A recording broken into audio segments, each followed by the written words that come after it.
Welcome back to channel. APMC 2024కి సంబంధించి just update అయితే రావడం అయితే జరిగింది. వెబ్సైట్ అయితే అప్డేట్ చేశారు. సో దేని గురించి అనేది ఈ వీడియోలో క్లారిటీగా ఎక్స్ప్లెయిన్ చేస్తాను. దానికంటే ముందుగా మన ఛానల్ ఫస్ట్ టైం అయితే చూస్తున్నారో సబ్స్క్రైబ్ చేసుకోండి. పక్కన గంట సింబల్ గట్టిగా నొక్కండి. మన ఛానల్లో పెట్టే ప్రతి వీడియో మీకు నోటిఫికేషన్ కింద రావడం అయితే జరుగుతుంది. ఈ వీడియో కనుక నచ్చినట్లయితే లైక్ చేయండి, షేర్ చేయండి, కామెంట్ చేయండి. ఫ్రెండ్స్, వీడియోకి అయితే వచ్చేద్దాం. మనకి నిన్న రాత్రి నుంచి అయితే వెబ్ ఆప్షన్స్ అయితే ఎనేబుల్ చేయడం అయితే జరిగిందన్నమాట. సో ఎనేబుల్ చేసినప్పుడు కానీ ఇన్స్టిట్యూట్ ప్రొఫైల్‌లో మనం చెక్ చేసుకున్నట్లయితే గనక విట్‌కి సంబంధించి అలాగే ఎస్ఆర్ఎం ఇటువంటి ప్రైవేట్ యూనివర్సిటీస్ ఏవైతే ఉన్నాయో ఆ ప్రైవేట్ యూనివర్సిటీస్ అనేది ఇన్స్టిట్యూట్ ప్రొఫైల్‌లో యాడ్ చేయడం అయితే జరగలేదన్నమాట.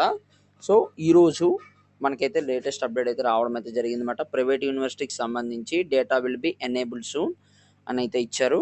కాసేపట్లో అయితే ప్రైవేట్ యూనివర్సిటీకి సంబంధించి డేటా అనేది యాడ్ చేయడం అయితే జరుగుతుందని చెప్పడం అయితే జరిగిందన్నమాట.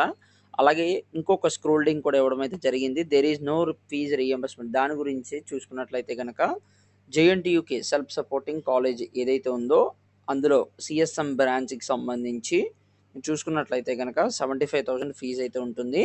సో దానికి సంబంధించి అయితే ఫీజు రీఎంబర్స్మెంట్ అయితే రాదు అని చెప్పడం అయితే జరిగిందన్నమాట. ఒకవేళ వెబ్ ఆప్షన్స్లో సెలెక్ట్ చేసుకున్నట్లయితే కనుక సీటు వస్తే కనుక అందులో ఫీజు 75,000 ఏదైతే ఫీజు ఉందో ఆ ఫీజు అనేది మొత్తం మీరే కట్టుకోవాల్సిందని చెప్పడం అయితే జరిగింది. ఇది యూనివర్సిటీ డెసిషన్ తీసుకుంది అయితే చెప్పడం అయితే జరిగిందన్నమాట.